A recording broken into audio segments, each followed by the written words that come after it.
وہ اس پہ گواہ ہے۔ اچھا، اب یہاں پر یہ والی آیت اور اس سے اگلی آیت جو ہے یہ 98 ہوگی اور اگلی 99، جس میں یہ فرمایا قل یا اہل الکتاب لم تصدون عن سبیل اللہ، کہہ دیجئے عن سبیل اللہ، کہہ دیجئے اہل کتاب کیوں تم اللہ کے راستے سے روکتے ہو، من آمنا جو کوئی ایمان لائے، تم ایمان لانے والوں کو کیوں اللہ کے راستے سے ایمان لانے والے بندے کو روکتے ہو، تب وہ نہا عوجن کہ اس میں کجی پیدا کرنا چاہتے ہو کہ کسی طریقے سے ہم اس کو جو ہے نا وہ کوئی بات کر کے تو اس کو روک دیں، اور تم اس چیز کے اوپر گواہ ہو،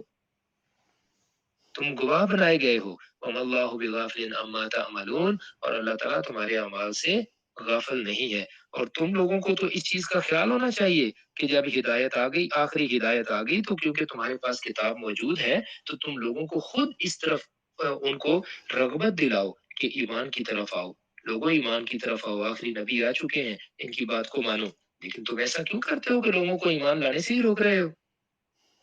تو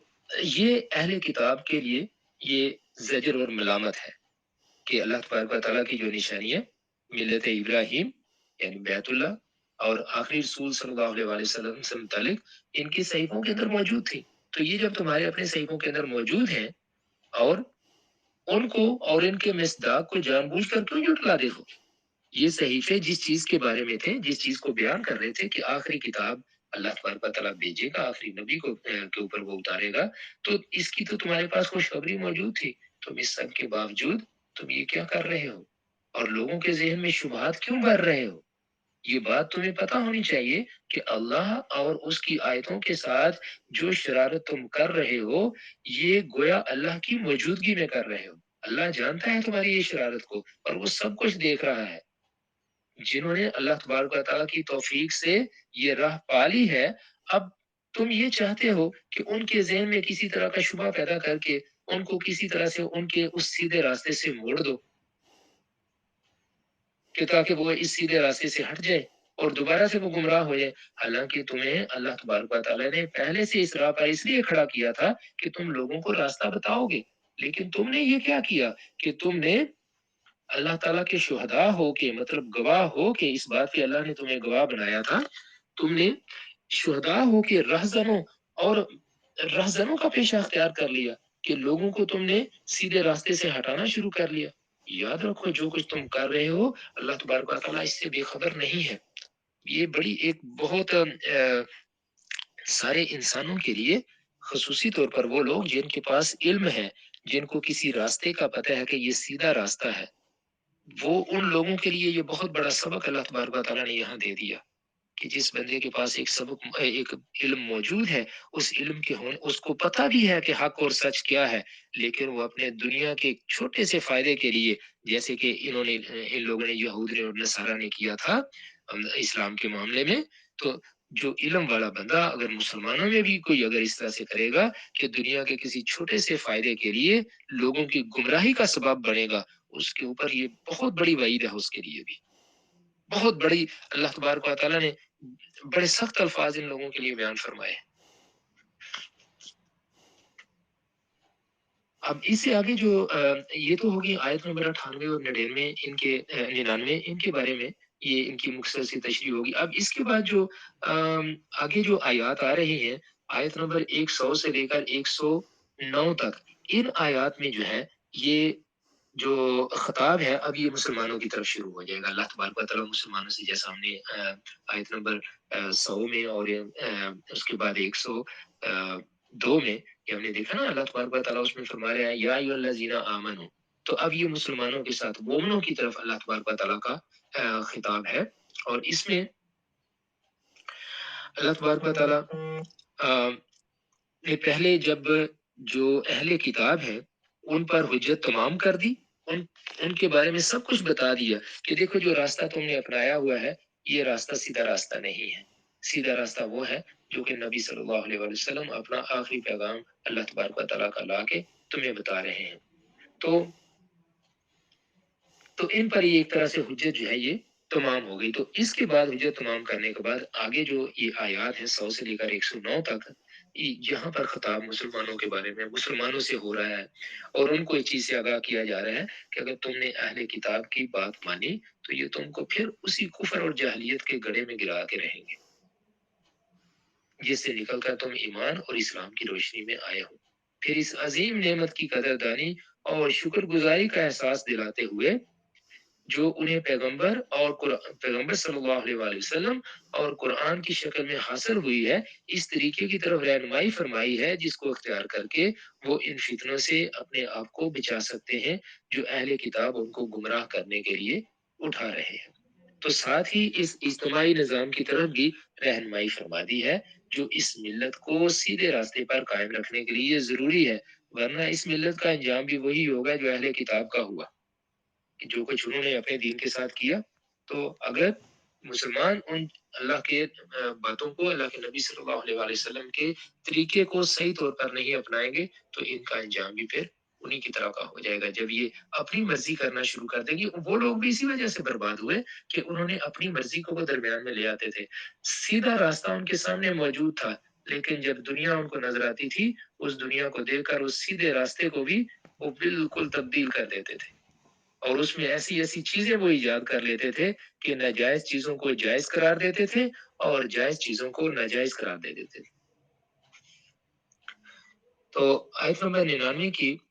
کے اندر اللہ تبارک و تعالیٰ نے فرمایا کہ کہہ دیجئے اے اہل کتاب، تم ایمان لانے والوں کو اللہ کی راہ سے کیوں روکتے ہو؟ یہ بھی ہم نے اس کا ذکر کر لیا ہے، تو اب میں آیات کو جو ہے مکمل اینڈ تک یہ پڑھ دیتا ہوں آپ لوگوں کے سامنے کہ اہل کتاب، ایمان لانے والوں کو اللہ تبارک و تعالیٰ کی راہ سے کیوں روک رہے ہو؟ تم اس میں کجی پیدا کرنا چاہتے ہو، حالانکہ تمہیں تو گواہ بنایا گیا ہے، اور جو کچھ تم کر رہے ہو اللہ تبارک و تعالیٰ اس سے بے خبر نہیں ہے۔ آگے جو آیت نمبر 100 ہے وہاں سے مسلمانوں سے خطاب ہو رہا ہے شروع، تو فرمایا کہ اے اہل ایمان، اے ایمان والو، اگر تم یہ جو اہل کتاب ہیں جن کو کتاب دی گئی تھی، ان کے فریقوں کی، ان کے لوگوں کی پیروی کرو گے تو وہ تو تمہارے ایمان کے بعد تمہیں کفر کی طرف لوٹا دیں گے۔ تو مسلمانوں کو اہل کتاب کے جو یہ اس طرح کے شر ہیں کہ جس میں وہ مسلمانوں کے دلوں کے اندر کسی بھی قسم کا کوئی شک پیدا کرنا چاہتے ہیں اسلام کے بارے میں، جیسا ہم نے اس دن بات کی تھی نا کہ کچھ لوگ دیکھیں مسلمانوں کے بچے، وہ لوگ یہ بات آج کل کر رہے ہیں کہ قرآن جو ہے یہ تو مطلب نعوذ باللہ من ذالک، اس کے اندر تو وہی ساری سٹوریاں ہیں جو کہ مطلب ان کے تورات کے اندر تھی، انجیل کے اندر تھی، اور نعوذ باللہ رسول اللہ صلی اللہ علیہ وآلہ وسلم نے وہ سٹوریاں لکھ کے تو بس یہ اس طرح سے بنا دی، تو یہ تو نعوذ باللہ یہ کتاب تو بس انسان کی لکھی ہوئی ہے۔ تو مطلب اس طرح کی باتیں جو ہیں یہ کیوں اس طرح سے ہوتی ہے؟ بندہ جس طرح کی محفل اختیار کرتا ہے، جس طرح کے لوگوں کے ساتھ بیٹھتا ہے، ان کا رنگ انسان کے اوپر چڑھتا ہے۔ قاعدہ یونیورسٹی میں جب ہم لوگ پڑھا کرتے تھے اس وقت وہاں پر فزکس ڈپارٹمنٹ کے اندر 2 پروفیسر تھے، ایک تو ان میں سے آج کل ٹی وی کے اوپر بھی کبھی کبھی اپنی جلوہ فروزی کرتے رہتے ہیں اور لوگوں کو مزید جو ہے وہ جو کچھ ان سے ہو سکتا ہے وہ کرنے کی کوشش کرتے ہیں، اور ایک اور ان کے ساتھی تھے، وہ لوگ وہاں پر طرح طرح کے سیمینار کرواتے تھے، ان سیمینارز کے ذریعے وہ جو نوجوان ذہن ہیں ان کے اندر وہ تشکیک پیدا کرتے تھے، شک پیدا کرتے تھے، اور وہ نوجوان شک کا شکار ہو جاتے تھے، ان میں سے بہت سے نوجوان پھر اللہ تعالیٰ معاف فرمائے، اللہ تعالیٰ ان کو دوبارہ سیدھے راستے پہ لے آئے، وہ دین سے ہی بالکل دور ہو گئے۔ تو یہ اثر ہوتا ہے جب انسان کسی ایسے شخص کی باتوں کو سنتا ہے کہ جو خود راستے سے بھٹکا ہوا ہے، وہ دوسرے لوگوں کو بھٹکانے کے لیے کوئی کسر نہیں چھوڑے گا، کیونکہ شیطان وہاں پر اپنی سارے ساز و سامان کے ساتھ کام کر رہا ہوتا ہے۔ تو اللہ تبارک و تعالیٰ ہم سب کے ایمانوں کو محفوظ فرمائے۔ تو اللہ تبارک و تعالیٰ نے فرمایا کہ یہ اہل کتاب سے بہت ہوشیار رہو، کہیں یہ تمہارے دل کے اندر کوئی شک پیدا نہ کر دیں۔ تو اب یہ جو فریق من الذین اوتوا الکتاب سے اہل کتاب کا وہی گروہ مراد ہے جس کی مخالفتوں اور وسوسہ اندازیوں کا پہلے ذکر ہو چکا ہے کہ یہ کس طریقے سے مسلمانوں کے ساتھ یہ شرارتیں کرتے تھے۔ اس وجہ سے قرآن نے جگہ جگہ اس امر کا لحاظ رکھا ہے کہ ان کے ساتھ کوئی ناانصافی نہ ہونے پائے، سارے کے سارے ایسے نہیں ہیں۔ اللہ تبارک و تعالیٰ نے تعریف بھی فرمائی ہے ان کی کہ سارے، اس لیے یہاں پر ایک گروہ کا ذکر کر دیا، ایک گروہ، وہ گروہ جو کہ شرارتی گروہ ہے، تو ان سے بچ کے رہنا، لیکن ان کے جو اچھے لوگ ہیں ان کے ساتھ ہم بات چیت کریں، ان کی بات ہم سنیں، ان کو اپنی بات ہم سنائیں، لیکن ہمیں بہت زیادہ محتاط رہنے کی ضرورت ہے کیونکہ ہمیں نہیں پتا کہ کہاں پر ہماری ملاقات کس طرح کے انسان سے ہو جائے۔ تو اس کے لیے سب سے ضروری چیز جو ہے وہ یہ ہے کہ ہم خود بھی اللہ کی کتاب کو پڑھیں اپنے بچوں کو بھی پڑھائیں، اپنے گھر میں سب لوگوں کو پڑھائیں، اس کا شوق پیدا کریں اور قرآن پاک کو یہ جھجک ہم دور کر دیں ہم اپنے پاس سے کہ کس طرح سے ہم قرآن پاک کا دیکھیں میری اتنی عمر ہو گئی اب میں قرآن پاک کا ترجمہ پڑھوں گا۔ اللہ ہمیں اس کے بارے میں پوچھے گا کہ یہ کتاب میں نے دی تھی تم نے اس سے کیا سیکھا تم نے؟ وہ ہم حدیث پاک وہ آیت ہے نا قرآن پاک کی ہم اکثر سنتے ہیں کہ قیامت والے دن رسول صلی اللہ علیہ وسلم بھی کہیں گے کہ اے اللہ میری قوم نے قرآن کو چھوڑ دیا تھا۔ تو چھوڑنے سے مراد یہ نہیں کہ بس قرآن کو جو ہے وہ انہوں نے کبھی قرآن کی طرف دیکھا نہیں تھا یا قرآن کو پاس رکھنا چھوڑ دیا تھا، اس کے اوپر عمل کرنا چھوڑ دیا، اس کو پڑھنا چھوڑ دیا، اس کو سمجھنا چھوڑ دیا، اس کے اوپر عمل کرنا چھوڑ دیا، یہ سارے کے سارے چھوڑنے میں داخل ہیں۔ تو اس لیے ہمیں بہت زیادہ ضرورت ہے اگر ہم اپنی اگلی خود چاہتے ہیں کہ ہم سیدھے راستے کے اوپر ہم رہیں اور ہماری آنے والی نسلیں سیدھے راستے کے اوپر رہیں تو ہمیں بہت زیادہ ضرورت ہے اس چیز کی، پہلے سے بہت زیادہ ضرورت ہے آج اپنے اپنے خود قرآن پاک ہم پڑھیں، اپنے بچوں کو قرآن پاک پڑھائیں، اس کی پہلے سے آج بہت زیادہ ضرورت ہے کیونکہ دنیا جس تیزی کے ساتھ تبدیل ہو رہی ہے، جس تیزی کے ساتھ ہر طرح کا مواد ہر انسان کو اس کے موبائل فون میں یا اس کے ٹیبلٹ میں یا اس کے کمپیوٹر میں دستیاب ہے، اس کی وجہ سے انسان کے سیدھے راستے سے بھٹکنے کے جو چانسز ہیں وہ بہت زیادہ ہو جاتے ہیں اور اس خوش فہمی میں ہم نہ رہیں کہ میں کوئی اتنا کمزور تھوڑی ہوں، ہم کمزور چاہے نہ ہوں لیکن شیطان کو اللہ نے بڑی طاقت دی ہوئی ہے، اس نے وعدہ اللہ تبارک و تعالیٰ سے یہ کیا ہوا کہ میں اس کو بھٹکاؤں گا اور وہ اپنے بھٹکانے میں ہر کوئی بھی اپنا لمحہ وہ ضائع نہیں کرتا، انسان کو ایسے ایسے وقت میں وہ بھٹکا دیتا ہے جب انسان سوچ رہا ہوتا ہے کہ میں تو اب بھٹک نہیں سکتا،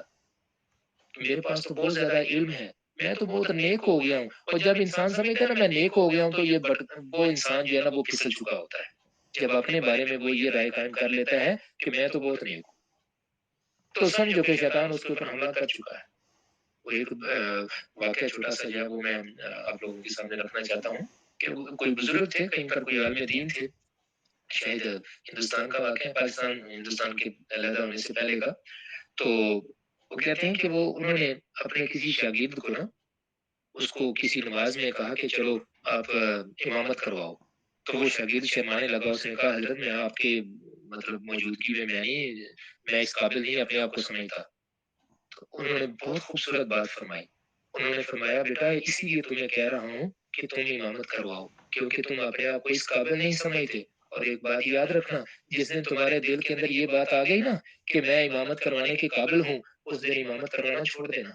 کیونکہ اس دن تم امامت کے قابل نہیں رہو گے، تمہارے دل کے اندر تکبر آ چکا ہوگا، تو اپنے دل کے اندر عاجزی جو ہے اس کو رکھنا۔ تو یہ لمحات جو ہیں شیطان اس طرح کے لمحات کی طاق میں ہوتا ہے کہ انسان کا کوئی ایسا کمزور لمحہ اس کے جو ہے وہ اس کے پاس آ جائے اور وہ انسان کے اوپر حملہ کر دے، تو اس لیے اللہ تبارک و تعالیٰ نے فرما دیا کہ یہ جو ایک گروہ ہے ان کا شرارتی گروہ، ان سے ذرا بچ کے رہنا کیونکہ وہ اپنا حملہ کرنے سے باز نہیں آئیں گے اور ادھر سے شیطان جو ہے وہ بھی وسوسے دلوں کے اندر ڈالے گا، تو اس لیے اہل کتاب کی وسوسہ اندازیوں اور خاک بازیوں سے بچتے رہنے کی جو تاکید فرمائی تو تعین کے ساتھ اس گروہ کی طرف انگلی اٹھا دیے جس سے بچانا پیش نظر ہے، اور یہ انسان کا تقاضا تھا اور دعوت اور تبلیغ کے نقطہ نظر سے بھی یہی بات حکمت اور مصلحت کے مطابق تھی۔ اب اس آیت میں تنبیہ کا خاص پہلو یہ ہے کہ یہ ہیں تو اہل کتاب میں سے، یعنی یہ جو گروہ ہے تو اہل کتاب میں سے، اس وجہ سے ایک نیک نیت آدمی کو یہ حسن ظن ہو سکتا ہے کہ بھلا یہ دیندار لوگ کی گمراہی کی بات کیسے سوچ سکتے ہیں، لیکن حقیقت یہ ہے کہ اسلام کے یہ ایسے پکے دشمن ہیں کہ جو مسلمان ان کی باتوں میں آ جائے گا یہ اس کو پھر کافر بنا کے چھوڑیں گے، اور اسی طریقے سے ہم ایک اور گروہ سے بھی بہت زیادہ محفوظ رہنے اپنے آپ کو رکھنے کی کوشش کریں کہ جو اسلام کے لبادے میں کسی کو گمراہ کرنے کی کوشش میں ہو، بہت زیادہ احتیاط، آج کل تو بہت زیادہ احتیاط کرنے کی ضرورت ہے۔ آگے آیت نمبر 101 اور 102 کا جو اس کی تفصیل ہے وہ انشاءاللہ ہم کل والی آیات کے ساتھ پڑھیں گے کیونکہ کافی زیادہ تفصیل میں وہ باتیں ہیں، وَاعْتَصِمُوا بِحَبْلِ اللَّهِ جَمِيعًا، تو اس کے ساتھ انشاءاللہ اس کو ہم کریں گے۔ 101 کو آج ہم مکمل کر لیتے ہیں، اور اللہ نے فرمایا وَكَيْفَ تَكْفُرُونَ وَأَنْتُمْ تُتْلَىٰ عَلَيْكُمْ آيَاتُ اللَّهِ وَفِيكُمْ رَسُولُهُ، کہ تم کیسے کفر کرتے ہو، کیسے کفر کر سکتے ہو کہ تمہارے اوپر اللہ کی آیتیں پڑھی جاتی ہیں اور تم میں رسول صلی اللہ علیہ وآلہ وسلم موجود ہیں۔ وَمَن يَعْتَصِم بِاللَّهِ، اور جس نے اللہ کو مضبوطی سے پکڑ لیا، فقد هُدِیَ إِلَىٰ صِرَاطٍ مستقیم، تو اس کو تو سیدھے راستے کی ہدایت دے دی گئی۔ تو یہاں پر لفظ جو آیا ہے اعتصام، تو اس کا پہلے میں نے اس کی بات کر لی کہ مضبوطی سے کسی چیز کو پکڑنا یا تھامنا۔ تو اعتصام باللہ کے معنی کیا ہوئے کہ اللہ تبارک و تعالیٰ کے احکامات کو اور ہدایات کو اور اس کی کتاب کو مضبوطی سے ہر طرح کے حالات میں اس کو مضبوطی سے پکڑ لینا، چاہے انسان کے اوپر حالات کیسے بھی ہوں، بس ان کے اوپر قائم رہنا۔ تو آیت کا مطلب یہ ہے کہ یوں تو کفر اور ارتداد یعنی مرتد ہو جانے کی جو لوگوں کی جو حالت ہے، ہر حالت میں انسان کی بدبختی اور اس کی شامت کی دلیل ہے کہ انسان خدا نخواستہ اگر کفر کی طرف چلا جائے یا مرتد ہو جائے تو یہ ساری کی ساری انسان کی کم بختی کی دلیل ہے۔ لیکن آج تم نے اگر یہ راہ اختیار کی جبکہ اللہ کی آیتیں تمہیں سنائی جا رہی ہیں اور رسول خدا صلی اللہ علیہ وسلم تمہارے اندر موجود ہیں، تو یہ محرومی اور بدبختی کی انتہا ہوگی۔ اس کے معنی یہ ہوں گے کہ تم نے پورے دن کی روشنی میں ٹھوکر کھائی اور اپنے لیے عذر کا کوئی شائبہ بھی باقی نہ چھوڑا، پھر اس قسم کی ٹھوکر سے بچنے کی تدبیر بھی بتا دی کہ اگر چاہتے ہو کہ تمہارے قدم زیادہ مستقیم پر استوار رہیں، سیدھے راستے کی منزل کے اوپر تمہارے قدم استوار رہیں، تم اسی کے اوپر ایمان کے اوپر قائم رہو اور تمہارے مخالفین تمہیں ٹھوکر نہ کھلا سکیں، تمہیں کہیں ٹھوکر نہ دلوا دیں، تو اس کا طریقہ یہ ہے کہ اللہ تبارک و تعالیٰ کو مضبوط پکڑو، یعنی اللہ کی جو آیتیں اور ہدایات تمہیں سنائی جا رہی ہیں انہیں مضبوطی سے پکڑ لو اور تمام مخالفتوں اور تمام کی تمام جو شرارتیں لوگ کر رہے ہیں ان کے باوجود، ان کے ہونے کے باوجود تم اللہ کے دین کے اوپر قائم رہو۔ اللہ تبارک و تعالیٰ ہمیں اس دین کے اوپر قائم دائم رکھے، ہمیں بھی اور ہمارے سارے گھر والوں کو بھی، ہمارے دوستوں کو، باقی تمام مسلمانوں کو اور ہماری آنے والی نسلوں کو۔ جزاکم اللہ خیرا۔ اللہ تبارک و تعالیٰ ہمیں قرآن پاک کو صحیح طرح سے پڑھنے سمجھنے اور اس پہ عمل کی توفیق عطا فرمائے۔ جزاکم اللہ خیرا۔ السلام علیکم۔